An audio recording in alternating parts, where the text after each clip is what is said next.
혹시 여러분, 자, 저는 수학을 가르치는 선생님입니다 라고 소개를 했는데요. 자, 일단 수학이라고 하면 어떤 느낌 있어요? 좋아하시나요, 수학? 수학 싫어요, 그죠?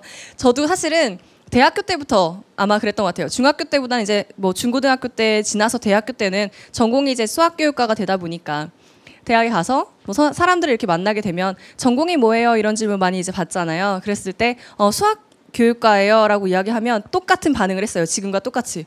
아, 수학이요? 뭐 이런 네.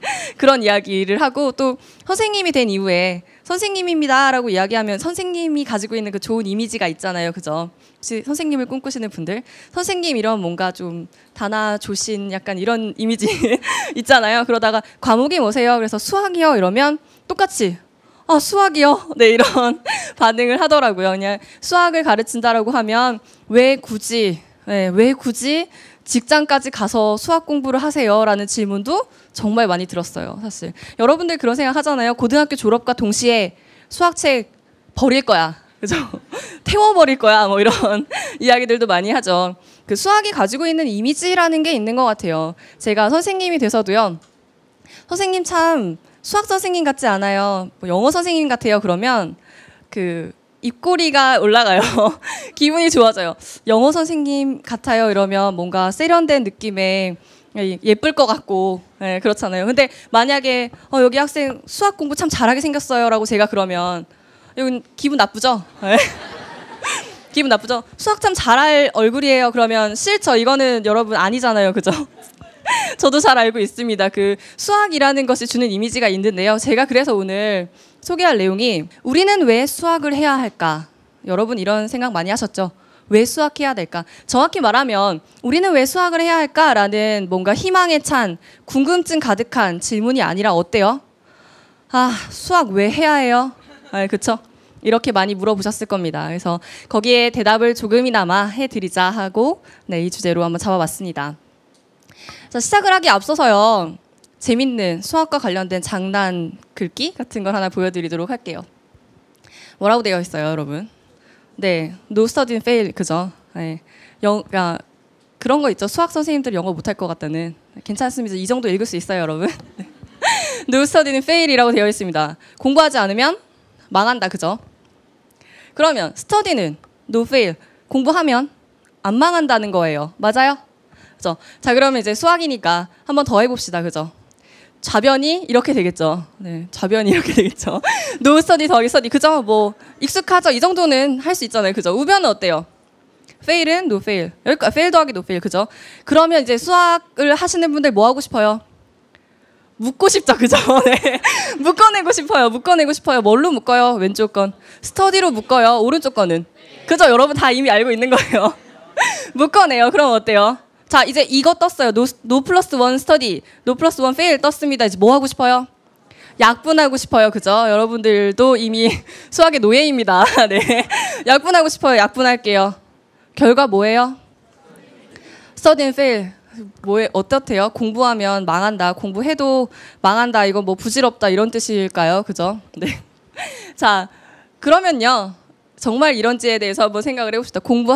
수학은 공부해도 대체 과연 정말 망하는 것일까요? 자, 수학 공부 왜 해야 돼요? 라고 할 때 여러분 부수적으로 따라오는 말들이 있죠. 뭐예요? 졸업하고 실생활에 쓰이는 것도 아닌데. 제일 많이 하는 이야기죠. 그죠? 여기 대학생분들 아까 있다고 들었었어요. 대학생분들 손 좀 들어주세요. 수학과인가요? 어때요? 대학 가서 수학 써요? 어디서만 써요? 강의실에서만 쓰죠? 네. 친구들이랑 나와서 절대 놀 때 수학 얘기 안 하죠? 좀 그런 거 있어요. 저 대학교 때도 밥 먹을 때 수학 얘기를 막 하게 되잖아요. 이제 시험 기간엔 여러분 수학 얘기 막 하고 있으면 옆 테이블 사람들이 다른 데로 가요.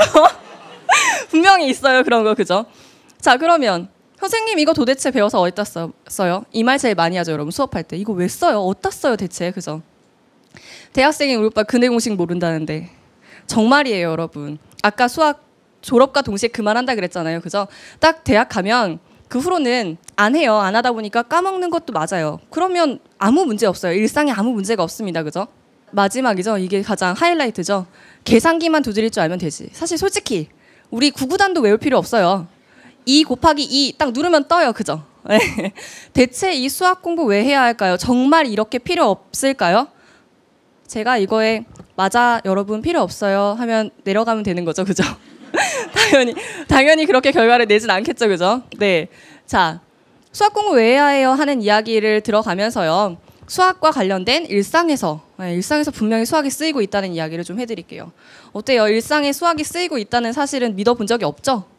그쵸, 사실. 근데 여러분, 사실 어제도 수학 관련된 거를 썼어요. 매점 뛰어갈 때 또는 여러분 하교하실 때 그 선생님들이 운동장 가로질러서 절대 가지 말라고 해도 다 가로질러서 가죠. 보도블럭은 이렇게 되어 있고요. 운동장 가로지르면 이렇게 갑니다. 그죠? 왜 가로질러서 가요, 여러분? 왜 빨라요? 우리 배운 공식 이름이 있죠? 피타고라스. 네. 피타고라스 정리 이용해서 분명히 가로질러서 간 거예요. 맞아요? 그런 생각 하고 싶지 않죠? 내가 가로질러 갔다는 사실이 지금 싫어졌죠? 네, 수학을 이용했다니 막 그런 생각 들죠, 그죠? 자, 분명히 수학은 여러분 일상생활에서 많이 쓰이고 있습니다. 일단 수학의 변론을 한번 들어보자면 뭐냐면 세상의 모든 규칙을 논리에 맞게 설명할 수 있도록 하는 과목입니다. 재미없죠? 네, 알아요. 자, 어떤 과목보다 객관적인 사실만을 다룹니다. 재미없죠? 네, 맞아요. 그렇지만 사실은 그래요. 분명히 객관적으로 많은 사실들을 어쩌면 가장 객관적으로 알려주고 있는 과목일 것입니다. 그쵸? 그러면 이러한 객관성 때문에 많이 쓰이는 것들 있죠, 일상생활에서. 일단은 좀 재미있는 걸 찾아볼게요. 여러분 핸드폰 좋아하시죠? 그죠? 그림만 봐도 좋죠? 네, 좋아하시는 분들은 큰일 납니다. 네, 여러분 고등학교 졸업하실 때까지 핸드폰 멀리 하셔야 돼요. 자, 그런데 010 땡땡땡땡땡땡땡 이렇게 적어놨습니다. 핸드폰 번호죠, 그죠? 요즘 거의 대부분의 학생들이 저런 번호를 써요. 모든 거의 사람들이, 그죠? 자, 통일을 시켰는데 조금 더 옛날 분들은 아실 겁니다. 010이 아니었던 적이 있어요. 네, 011, 뭐 016 어떻게 알아요? 왜 알죠? 여러분 모를 텐데 어떻게 아는 거죠? 네. 016, 017 이렇게 막 통신사별로 나눠서 어떻게 끄덕이는 거죠? 잠깐만. 네. 쓰던 때가 있었습니다. 그죠? 근데 이게 010으로 전부 다 통일이 됐어요. 그러면 의문이 드는 게 전부 우리 대한민국 전 국민들이 다 010으로 통일을 해도 핸드폰을 사용할 수 있는 것인가? 그 번호가 가능한 것인가? 가능할까요? 언젠간 가득 차 버리지 않을까요? 어때요? 자, 이거 굉장히 쉬운데요. 각 자리에 X 있는 부분 있죠? 저 번호에 들어갈 수 있는 게 0부터 9까지 있어요. 그죠? 그러면 총 몇 가지의 경우의 수가 나와요? 9가지요? 0, 1, 2, 3입니다, 여러분. 9가지 아니에요. 몇 가지예요? 10가지가 나와요. 그죠? 10가지예요. 그러면 한 자리마다 10가지씩 들어가죠. 10가지 이런 식이죠. 그러면 10 곱하기 몇이 돼요? 10이 8번 곱해지죠. 그죠? 10에 8제곱 되죠? 이렇게의 번호가 나와요. 생각보다 굉장히 많은 번호가 나오죠. 그쵸? 즉 뭐냐면 여러분들 우리 대한민국 5천만이 전부 다 핸드폰을 사용한다고 해도 1억 개의 번호니까 충분히 수용이 가능하겠죠. 그쵸? 자, 그런데 제가 여기서 한 가지의 의문을 더 떠올려 봤던 게요.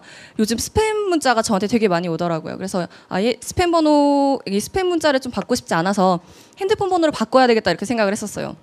핸드폰 번호를 바꾸는 것이 과연 옳은 것일까? 네, 물론 저도 이런 걸 평소에 생각하고 살진 않아요. 네, 그렇지 않아요, 여러분. 핸드폰 가게에 가봤는데 번호 바꾸지 마세요 그러더라고요. 그래서 왜요? 그랬더니 선생님 번호 바꾸셔도 선생님 전에 사용하던 분이 더 스팸 문자 많이 받는 그러한 일들을 했을 수도 있어요. 이렇게 얘기하더라고요. 그때 깨달았는데요. 1억 개의 번호잖아요. 그죠? 우리 한 5천만 정도가 핸드폰을 사용한다고 하면요. 번호 여러분 한 가지만 사용했나요? 살면서? 아니죠. 이렇게 바꿨죠. 그럼 우리가 한 번씩만 바꿔도요. 1억 개의 번호 중에서 새 거인 번호는 없는 거예요. 그쵸? 그러니까 여러분 핸드폰 번호 바꿀 때 왜 우리 스팸 문자 안 받고 싶어요? 이러면서 핸드폰 번호 바꿨다가 스팸 문자 폭탄으로 받으실 수도 있는 거예요. 이런 데 수학이 쓰입니다. 수학을 조금만 공부하면 핸드폰 번호 바꾸지 말아야지 라는 결론을 낼 수가 있는 거겠죠. 그쵸?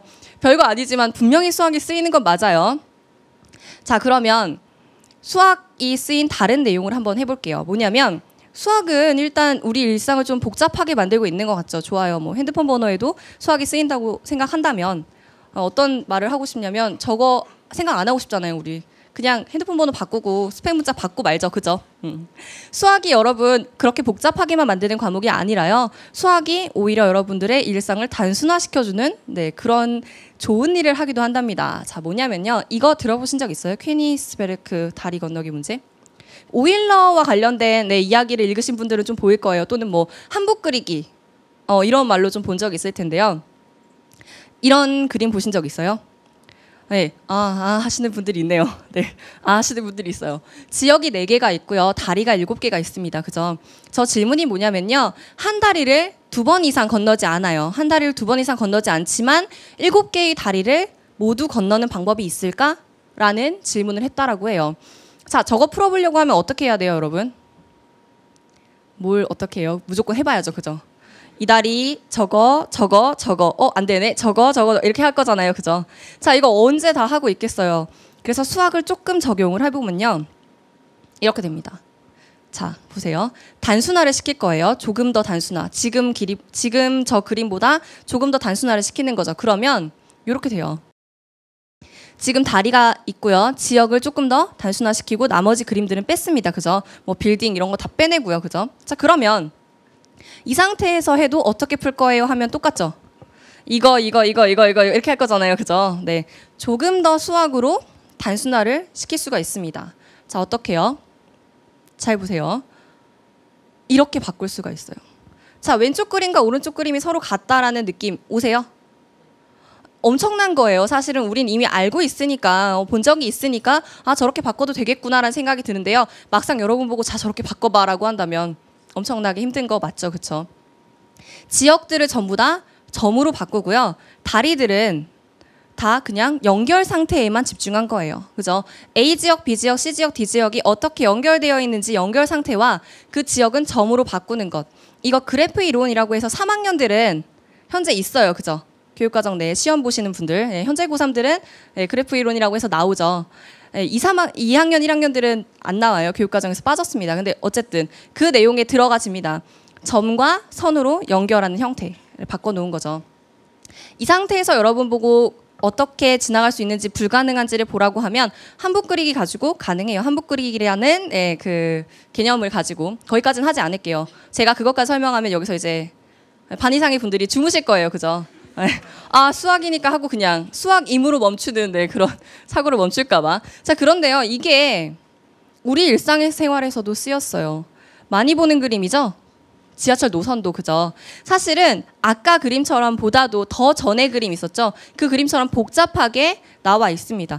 지역과 지역을 다 연결을 해놓은 거죠. 지도상에서. 그죠? 그런데 우리 이 그림으로 보지 않죠? 지하철 노선도 할 때. 뭘로 봐요? 이 그림으로 보죠. 훨씬 더 단순화 시켜요. 사실상 진짜 지역 그 전철역과 전철역 사이의 거리는 무시하고요.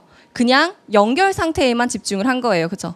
이렇게 봐지면 여러분 그 핸드폰 어플로 보는 뭐 노선도 환승하는 방법 이런 것도 다 훨씬 더 간단하게 볼 수가 있겠죠. 그쵸? 저런 방법들이 분명히 수학을 이용해서 말하고 있다는 겁니다. 그쵸? 자, 그런데 이쯤 되면 여러분 이미 지치죠? 하품하고 막 그죠? 왜냐하면 제가 지금 무슨 이야기하고 있냐면 여러분 수학이 이렇게 많이 쓰였어요 이런 얘기하고 있어요. 그죠? 일상생활에서 쓰였어요. 분명히 수학은 쓰이고 있어요라는 이야기 하는데 와닿지 않죠. 별로 그 수학 왜 해야 해요? 라는 질문의 답으로 느껴지지 않아요. 한 가지만 더 어쨌든 객관적인 사실을 이야기를 해드릴게요. 뭐가 있냐면 그러니까 수학자라는 직업이 앞으로 미래에 유망한 직업이 된다라는 겁니다. 뭐냐면요. 지금 보이는 건요. 우리나라는 아니에요.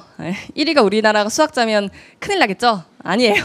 우리나라는 뭐 쓰겠어요, 여러분? 줄 세우면.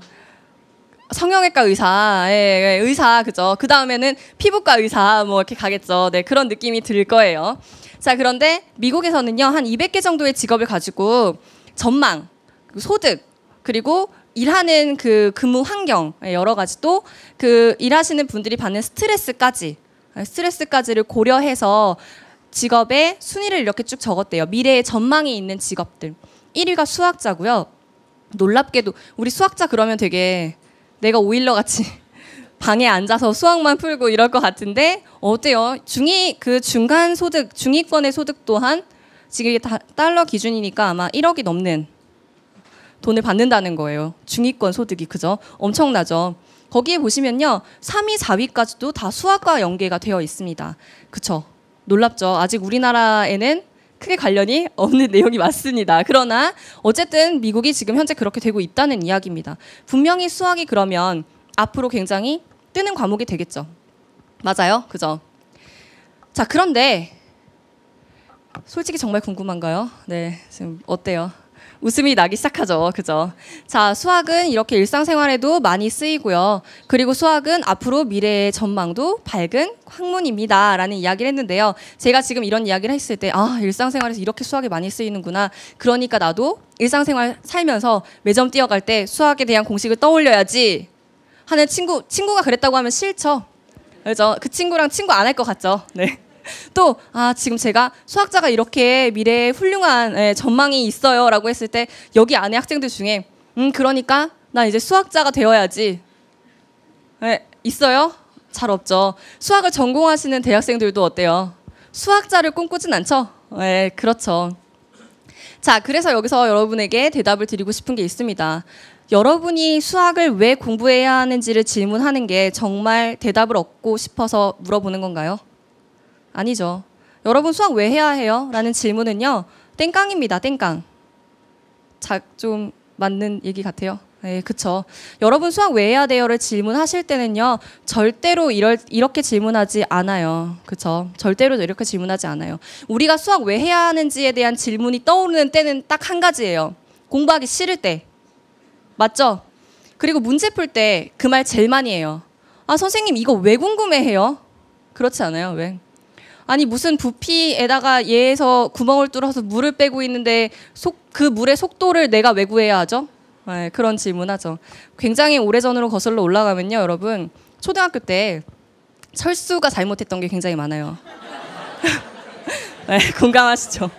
철수가 달력 찢었죠?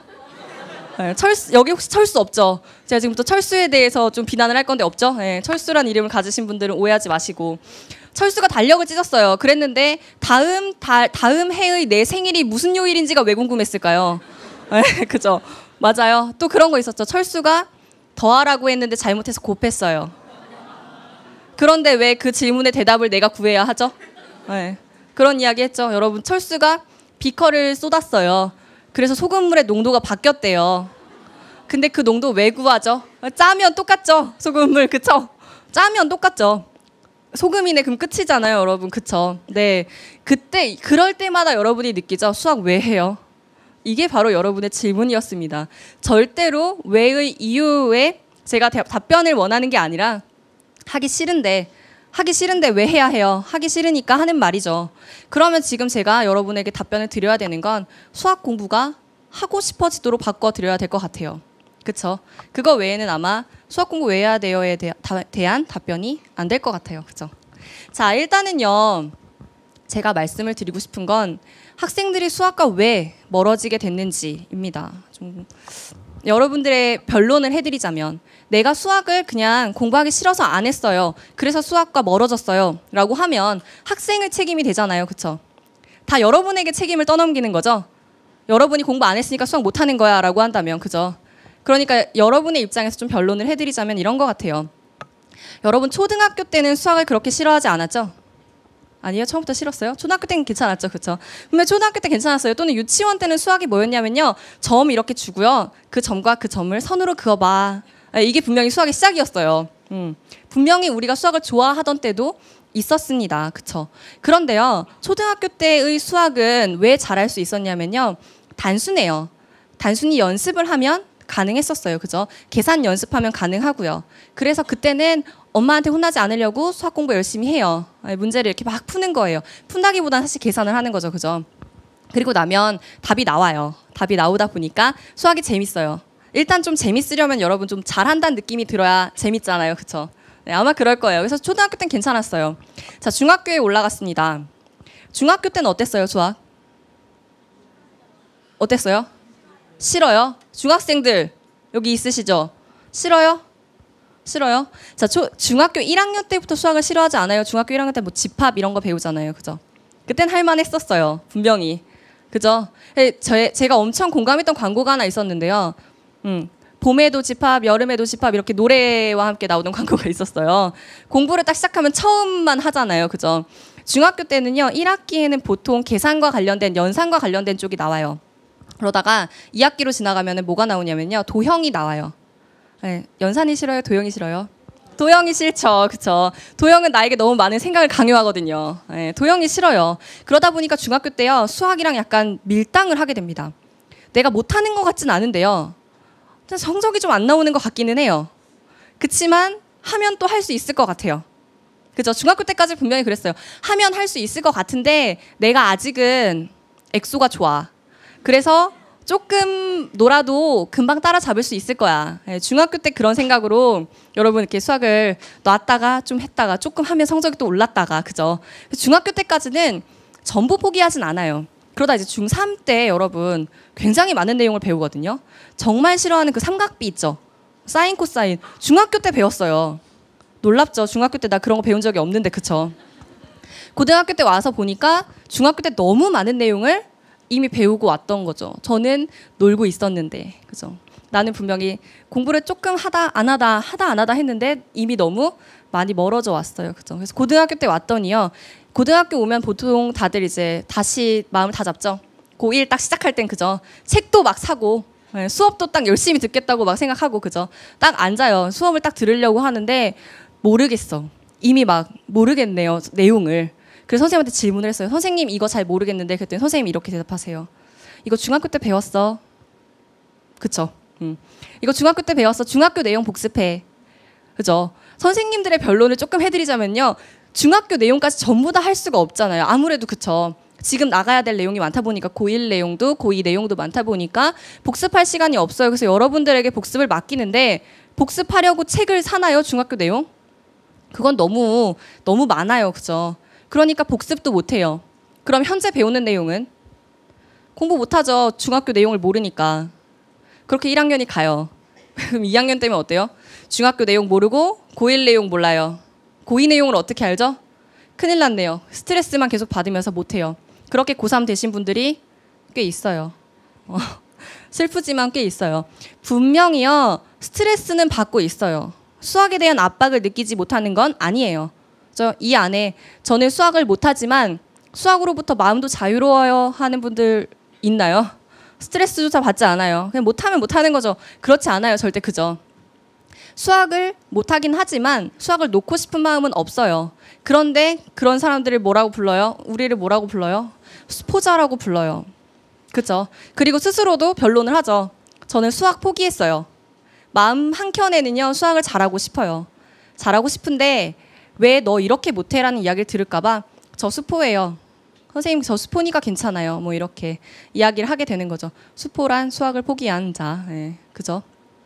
완포라는 말도 생겼다고 하더라고요. 생긴 지 꽤 됐다고 들었지만 너무 슬퍼서 제 머릿속에서 좀 지웠어요. 완전히 포기했다니 이런 그죠? 너무 슬픈 이야기잖아요. 그죠?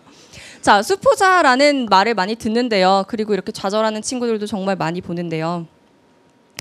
자, 토닥토닥의 시간을 조금 가져볼까 해요. 사실은 이 내용이 아마 여러분에게 가장 중요한 내용일 텐데요. 수학을 포기한 친구들 있잖아요. 분명히 수학 공부를 하고 싶은 마음은 있어요. 그죠? 그런데 복습을 하려고 해도 어때요? 복습할 내용이 너무 많아요. 너무 많아요. 그죠? 그리고 수학 공부하는 방법도 잘 몰라요. 그죠? 여기 많은 친구들이 아마 잘 몰라서 걱정을 하고 있을 거예요. 자, 그러면 공부법에 대한 걸 좀 얘기를 해드리도록 할게요. 사실 가장 중요하죠. 수학공부법. 그죠? 자, 첫 번째로는요. 많이 듣는 이야기일 거예요. 수학도 암기다. 암기다. 사실은 여러분 그거 있잖아요. 왜 사회공부, 사회나 과학 좀 암기하는 과목들은 잠깐만 떠올려 보면요. 공부를 하면 좀 늘어요. 그런 느낌 드시나요? 그쵸? 그런데 수학은 어때요? 한 달 이렇게 공부해도 안 느는 것 같죠? 그쵸? 어떻게 공부해야 될지 모르는 방법도 있지만 한 가지를 더 얘기하자면 여러분 공부해도 안 느는 느낌이 있어요. 한 달 이상 열심히 했는데도 안 늘었다 하시는 분들 있어요? 있어요? 예, 그죠. 예. 한 달 이상, 네, 한 달 이상 공부를 해도 안 느는 것 같은데요. 그게 있는 것 같아요. 수학은 바로 늘지 않아요. 그건 확실해요. 그쵸? 그런데 여러분들 아셔야 되는 게 있는 게요. 수포이신 분들 또는 수학을 포기에 근접해 가신 분들 다 똑같습니다. 그 수학 성적이요. 왔다 갔다 해요. 꾸준히 100점을 맞는다라는 친구들 별로 없어요. 물론 있긴 있겠죠. 전국 어딘가에. 그죠? 그러나 뭐 내 얘기는 아니니까. 네. 수학 점수가 왔다 갔다 합니다. 왔다 갔다 하는데요. 공부를 하면 분명히 그 스펙트럼 그 움직이는 게요. 더 높아져 있어요. 어느 선에서는. 그런데 어때요? 올라갔다 내려갔다, 올라갔다 내려갔다. 분명히 이 위치는 올라가 있어도요, 내가 느끼는 느낌은 그렇지 않죠. 그쵸? 그리고 한 달 공부를 열심히 했더니 딱 시험 봤어요. 성적 안 나왔어요. 그죠? 그러면 기분 나쁘죠? 그런데 여러분, 양심의 손을 얹고 생각해 봅시다. 수학 공부를 안 한 기간이 얼마죠? 수학 공부 열심히 한 달 했나요? 안 한 기간은 10년. 네. 10년 이상? 네, 많죠. 많죠. 그런데 수학 공부 딱 한 달 해보고 선생님 수학이 안 돼요 하면서 찾아오시는 분들이 많아요. 자, 첫 번째는 일단 이 내용을 하기 앞서서 가장 먼저는 꾸준히입니다. 그죠? 그 꾸준히가 어려워요. 꾸준히가 되어야만 해요. 여러분들이 제가 지금 어떠한 방법을 알려드려도요, 꾸준히가 되지 않으면 절대로 늘지 않습니다. 제가 한 달 안에 여러분 성적이 무조건 2등급, 1등급으로 갈 거예요 라고 하는 방법을 알고 있다면 이 자리에 있지 않죠. 빌딩 한 3채는 샀겠죠? 네. 마술사일 테니까요. 그죠? 불가능해요. 그럴 수는 없습니다. 그러니까 꾸준히가 돼야 되고요. 그리고 수학 공부하는 데 있어서 여러분들 굉장히 힘들어하는 것 중에 하나, 꾸준히 하고 있다는 건 굉장히 어려워요. 여러분들 수학 공부를 일주일에 한 번 하고요, 다음 주에도 한 번 했으니까 그거 꾸준히 하고 있다 라고 하시면 돼요? 안 돼요? 안 돼요. 여기서 제가 말하는 꾸준히는 얼만큼이에요? 매일매일 아시는 사람이 그래요? 아는 사람이 그래요? 네. 매일매일을 해야 되는데요. 그 매일매일이 힘들죠. 그래서 이제 공부하시는 분들 이렇게 해요. 오늘 수학 공부를 했어요. 그럼 내일은 수학 필이 오지 않아요. 그죠? 그럼 이제 뭐 영어 공부하고 국어 공부하고 그러죠. 그러다가 한 3, 4일 지났어요. 이젠 또 수학을 좀 해야겠네. 수학을 했어요. 그럼 절대 2, 3일 안에는 필이 또 오지 않죠? 솔직히는 2, 3일마다 한 번씩 오는 사람도 대단한 거죠. 2, 3일만 해도 안 와요. 그죠? 그죠? 네. 그러면서 그래도 저는 수학 공부하고 있어요 라는 이야기를 많이 하시는데, 이렇게 비유를 하면 아마 확 와닿을 거예요. 오늘 밥을 많이 먹었어요. 그럼 내일 밥 안 먹어요? 큰일 날 이야기를 하고 있죠, 제가 지금. 그죠?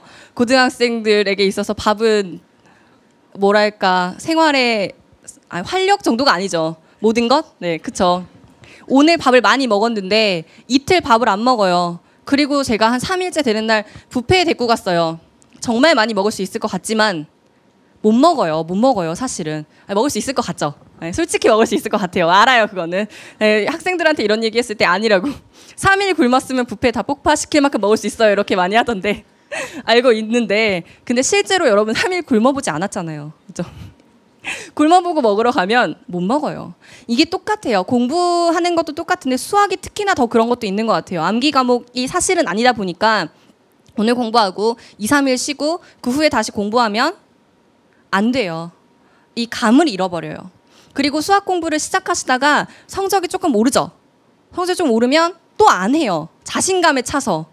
어디서 나온 자신감인지 모르겠어요. 자신감에 차서 또 안 하면 다시 완전히 곤두박질 치죠. 네, 그게 밥 먹는 거랑 똑같다고 생각하시면 돼요. 그러니까 제가 알려드리는 공부 방법들도요, 결국은 어때요? 밥 먹듯이 하지 않으시면 아무 소용이 없어요. 그리고 여러분이 이미 많이 들어봤던 내용들이거든요. 오늘은 마음을 먹고 가는 날이라고 생각을 하셔야 될 것 같아요. 마음 먹고 가는 날. 그리고 하나 더는 방법들을 적용하는 데 있어서 여러분, 좋아한다는 말이 들어가야 돼요. 좋아하지 않고는 수학을 잘할 방법이 없거든요. 아니 근데 수학을 어떻게 좋아해요? 그죠? 수학을 어떻게 좋아해요? 자, 2가지의 방법이 있어요. 좋아한다라는 거가 베이스가 되려면 첫 번째는 성적이 오르면 돼요. 솔직히, 그죠? 성적이 오르면 재밌어요. 내가 성적 잘 나오는 과목이 제일 재밌죠? 그쵸? 그런데 성적이 오르는 게 쉽지 않으니까 차선책을 선택하는 건데요. 차선책이 바로 그 꾸준히입니다. 내가 매일매일 하고 있다는 그 내 성취감, 자기 만족, 그거를 느끼시기 시작하셔야 돼요. 제가 생각할 때 공부를 잘하는 가장 좋은 방법은요, 자기 만족이에요. 그 수학 이렇게 공부를 내가 하다니, 유빈아, 너는 진짜 괜찮은 사람인 것 같아. 공부할 때 여러분이 가장 많이 느끼셔야 되거든요. 이렇게 공부를 할 거야 라는 계획을 오늘 세우고 가시면서는 그걸 머릿속에 넣어 놓으세요. 나를 좋아해야지. 아, 진짜 나는 이렇게 수학 공부를 하다니. 너 진짜 천재인 것 같아. 스스로 자꾸 그렇게 하시면서 수학을 좋아하자가 베이스예요. 그죠? 수학을 좋아한다는 거를 기본으로 깔고 방법을 여러분들이 적용하시는 게 더 좋을 것 같아요. 방법들을 또 얘기하면서 좀 더 많은 이야기를 해볼 텐데요. 수학은 공식 정리, 암기 이게 굉장히 중요합니다. 일단은요. 중학교 내용 복습이 힘드신 분들 있죠. 그 분들은요. 중학교 책을 사서 보는 건 완전히 꽝이에요. 그건 좋지 않은 방법입니다, 여러분. 왜냐하면 중학교 3년치 책을 다시 다 살 거예요. 안 돼요. 그건 돈 낭비입니다. 그죠? 그렇게 하지 마시고요. 선생님들이 그 중학교 내용을 복습해봐 라고 하는 부분은요. 그 내용과 연계된 부분들을 중학교 내용들을 찾아가서 복습하라는 내용이에요. 예를 들면 1학년 내용에서도 인수분해가 나오죠. 그죠? 인수분해 공식들을 막 외워야 돼요. 그런데 그 인수분해 공식 외우는 내용 안에 분명히 중학교 때 인수분해 배웠던 것들이 있어요. 근데 그 인수분해 못 하시는 분들이 생각보다 많거든요. 고등학교 가서도. 고3 때까지도 많아요. 놀랍죠? 고3 때까지도 많아요. 안 놀라워 하시는 거면 여기 있는 거네. 그죠? 아니 그럴 수 있어요, 여러분. 제가 비난하는 거 절대 아니에요. 당연히 그럴 수 있어요. 그럼 그거를 깨치고 나가면 되는 거잖아요. 그죠? 중학교 내용은 그렇게 복습을 하셔야 돼요. 지금 인수분해 나오면 중학교 내용의 인수분해 살짝만 보시면요. 정말 5분, 10분 안 걸려요. 정말 안 걸려요. 그렇게 복습을 해 나가시고 그리고 공식을 정리하시면서 그 중학교 내용도 같이 정리를 하시는 거예요. 제가 말하는 공식 정리하고 암기하라는 건요. 개념 노트를 만들어 보시라는 거예요. 굉장히 도움이 됩니다. 사실 지금 1, 2학년에게 개념 노트는요. 아주 필요한 내용이 되거든요. 배우다 보면은 나중에 까먹어요. 지금 내가 인수분해 공식을 전부 다 알고 있는 것 같아도 금방 까먹어요. 그럼 그때 다시 돌아와서 복습할 수 있는 교재가 필요해요. 나만의 개념 노트를 만들어 보시는 게 정말 좋습니다. 이게 생각보다 시작하기가 힘들어요. 그리고 하나 더는 뭐 단원별로 이렇게 정리하려고 하다 보면 배운 내용 제가 지금 뭐 1단원부터 7단원까지 갔어요. 그랬는데 갑자기 3단원의 내용이 헷갈려서 찾아봤어요. 그러면 어떻게 개념 노트 다시 정리해요? 3단원부터? 그러지 마시고요. 그냥 밑에다가 적으시면 돼요. 쭉 적어 나가시면서 나만의 개념 노트 그냥 단원이 뒤죽박죽 되는 건 상관없어요. 그렇게 정리를 쭉 해나가시는 게 굉장히 좋을 것 같고요. 고3 분들은 솔루션이 좀 다릅니다. 고3 분들은요 이미 뭐 지수, 로그 이런 식들은 굉장히 간단하게 알고 있잖아요. 그죠? 그럼 모르는 부분들만 개념 노트 정리를 지금부터 시작하세요. 문제 풀면서 나오는 개념들이 있어요. 문제 풀면서 나오는 개념들. 그런 개념들은요. 절대로 개념서에 나오지 않아요. 교과서에조차 나오지 않을 만큼 세세한 개념들이 문제 속에 숨어 있거든요. 그 개념 노트는 고3 때 따로 만드세요. 지금 1, 2학년은 진짜 그 책 정리를 내 손으로 해보라는 거고요. 3학년은 책에 나오는 기본 내용이 아니라 내가 모르는 내용만 뽑아서 정말 나만을 위한 개념 노트를 만드시라는 거고 다릅니다. 그죠? 자, 그리고요. 두 번째 내용은요. 복습에 치여서 현재 배우는 내용에 소홀해지지 말자라는 이야기인데요. 이거 무슨 이야기냐면 제가 방금도 말씀드렸죠. 고1일 때는 중학교 내용이 힘들어요. 그런데 고3들은요. 고1 내용이 정말 힘들어요. 많이 까먹었어요. 근데 고1 내용들이 현재 고3들은 어때요? 그 수능 범위는 아니에요. 그죠? 그런데 발목 잡죠? 고1 때 공부 안 한 게 그렇게 후회가 될 수가 없어요. 그죠? 계속 발목을 잡고 있어요. 그래서 고1 내용을 펼치는 순간 어떤 문제가 생기냐면 고3 지금 현재 배우는 내용들이 머릿속에 못 들어와요. 시간이 부족해요, 여러분. 고1도 마찬가지인데요. 복습에 완전히 올인하시면 시간이 절대적으로 부족해요. 복습은 그렇게 하시면 안 돼요. 복습하겠다라고 마음먹고 시작하지 마시고요. 아니면 복습을 쭉 땡겨서 하시려면 정말 그 짧은 강의 있죠. 짧은 강의만 뭐 1주일, 2주일 딱 잡고 들으시고 그 이상 하시면 안 돼요. 그리고 복습을 하시는 기간 안에도요. 현재 배우는 내용을 좀 잘 하셔야 돼요. 그러니까 왜 학교에서 수업을 하면 저도 이제 저도 고등학교에서 수업을 하는데 굉장히 안타까운 경우들이 뭐냐면 공부를 힘들어하는 친구들, 힘들어하시는 친구들의 경우에는요. 이제 수업이 너무 어려우니까 전에 배운 내용들을 그냥 복습하겠다고 해요. 그러면 자, 전에 배운 내용을 복습해요. 그럼 현재 배운 내용은 또 모르죠. 그럼 또 전에 배운 내용을 해요. 현재 배운 내용은 또 몰라요. 그럼 언제까지 전에 배운 내용만 하다가 끝나요. 그쵸? 복습에 치여서 현재 배우는 내용이 소홀해지지 마세요. 또 하나 더는 문제 푸는 방법에 있어서도 마찬가지인데요. 학원 다니시는 분들 있죠? 혼자 하시는 분들도 있을 거고. 계획을 세우잖아요, 보통은. 계획을 세우면 매일 못하죠. 이미 여러분이 고백했어요. 매일 공부 안 한다고, 그죠? 그러다 보니까 어제 숙제해야 되는 것들 또는 내가 계획 세운 것들을 못했어요. 그러면 오늘 어떻게 해요? 에? 스킵하나요? 어제 한 거 하죠. 어제 해야 되는 것들을 해요. 근데 저는 과감하게 스킵하라는 말을 해요. 왜냐하면 그 성취감을 느끼기 위해서라도요. 자, 어제 30문제를 했어야 돼요. 오늘 30문제를 또 풀어야 돼요. 어제 내가 살짝 놀았어요. 살짝 놀았어. 그럼 오늘 몇 문제 풀어야 돼요? 60문제. 자신 있어요? 자신 없어요. 그래서 어제 내용을 하죠. 그럼 내일은 또 어때요? 내일 또 60문제를 해야 되는 상황에 봉착하죠. 그럼 재미가 없어요. 절대 재밌을 수가 없어요. 그래서 하루 이틀 하고 마는 거예요. 여러분들이 계획 세운 거를 실천해내지 못하는 이유가. 그러니까요. 복습에 치여서 현재 배우는 내용이 소홀해지지 말자라는 뜻은 오늘 할 일에 일단 집중하세요. 그리고 오늘 해낸 거에 성취감을 느끼세요. 배우는 내용도 마찬가지, 숙제하는 내용도 마찬가지입니다. 밀린 거에 치이다 보면 절대로 수학이 재밌을 수가 없어요. 아셨죠? 자, 그리고요. 문제를 못 풀겠어요라는 말을 제일 많이 들었던 것 같아요. 그렇죠? 두 가지가 있죠. 이제 문제를 못 풀겠어요의 첫 번째는 자, 선생님, 저 선생님의 개념 설명을 다 들었어요. 그런데 문제를 보니까 외계어예요. 또 두 번째는 선생님, 저 쉬운 문제들은 알겠어요. 선생님이 문제 풀어주시는 거 전부 다 이해가 돼요. 그런데 고난이도 문제를 보면 외계어예요. 네, 그렇게 두 가지죠. 어쨌든 문제는 외계어예요. 맞죠? 네. 그래서 놓게 되죠. 많은 학생들이. 자, 문제를 못 풀겠어요의 첫 번째 학생의 경우, 즉 그 모든 문제가 다 몰라요. 인 분들은요. 솔루션을 드리자면 제가 엊그젠가 수업을 갔는데 학생 하나가 저한테 그러더라고요. 강용석이라는 분의 공부법을 배워왔어요. 이러더라고요. 그래서 뭔데? 그렇게 물어봤어요. 저는 현재 이제 고3을 가르치고 있는데 고3이 그런 이야기를 하니까 뭔가 특별한 게 있을 줄 알고 뭔데? 그랬더니 모든 문제를 6번씩 풀어보래요. 그러더라고요.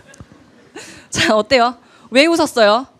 그렇게 하면 다 되죠? 아니요. 6번씩 풀어본다고 하면 모를 리가 없잖아요. 그죠? 그렇게 공부를 했다는 거죠. 강용석 씨는. 그죠? 그러면 그래, 그럼 너 이제부터 6번씩 풀어봐. 제가 장담하는데요. 4번 쓰기 전에 그 문제 외워져요. 그죠? 나쁜 방법이라는 게 아니라 그렇게 해보면 된다는 거예요. 사실은 6번까지는 할 필요 없어요. 너무 힘들어요. 6번은 어떻게 써요, 여러분? 그죠?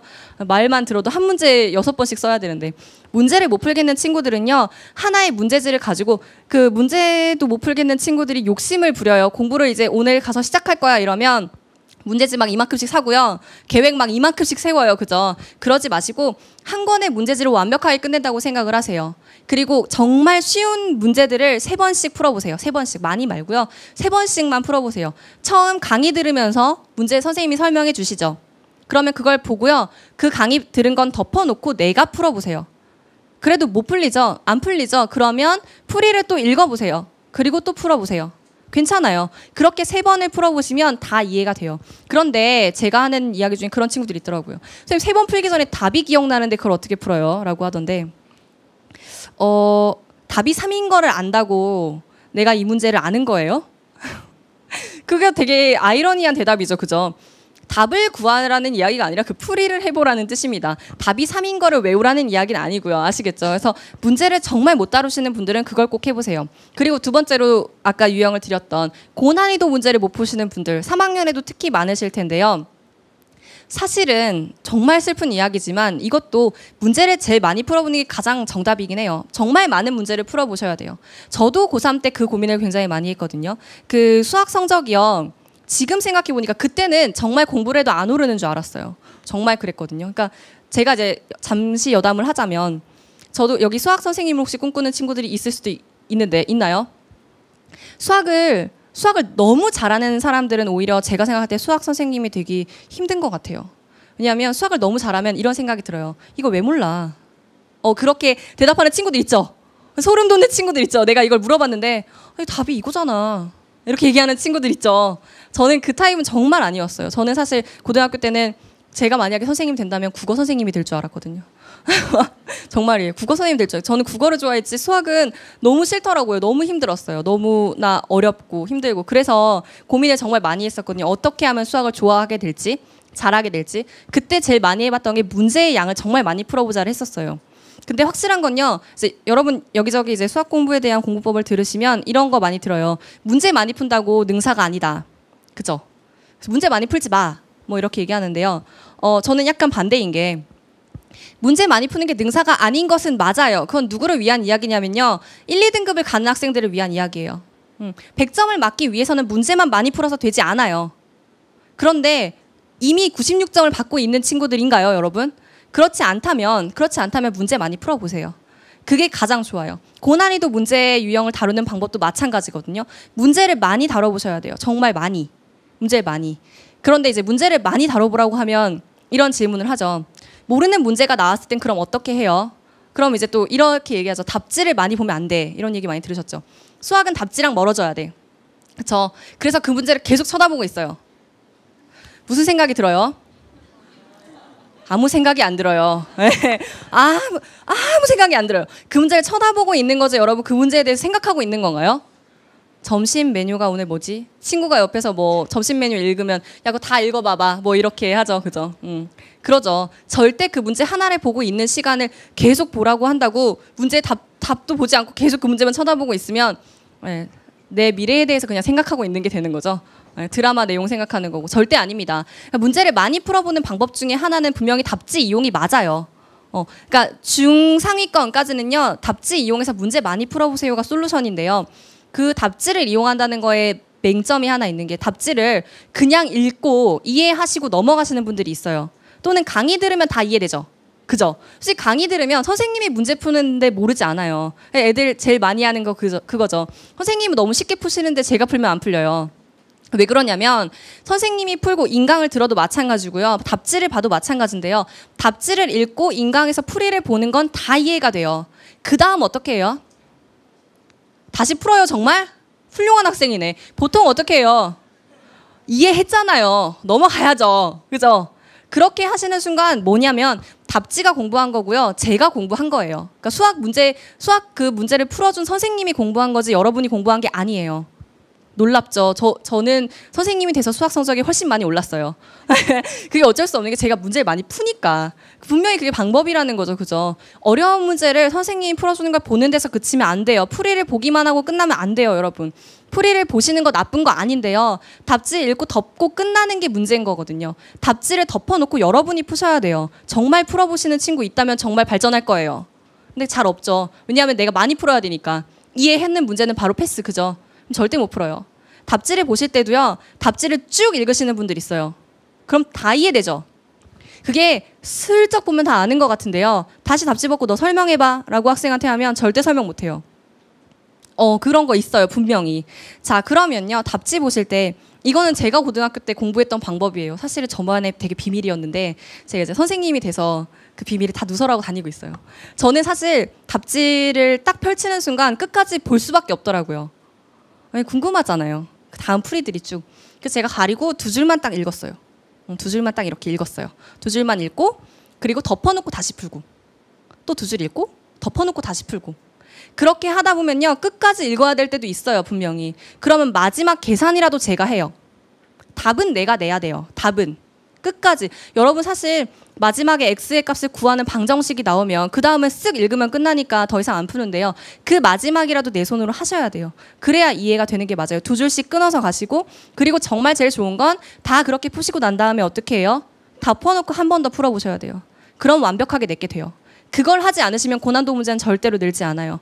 문제를 보고 읽고 문제를 보고 읽고 그거는 그러니까 풀이를 읽고 이거는 절대로 늘지 않는 방법이 됩니다. 그래서 꼭 제발 여러분의 힘으로 풀어보셔야 됩니다.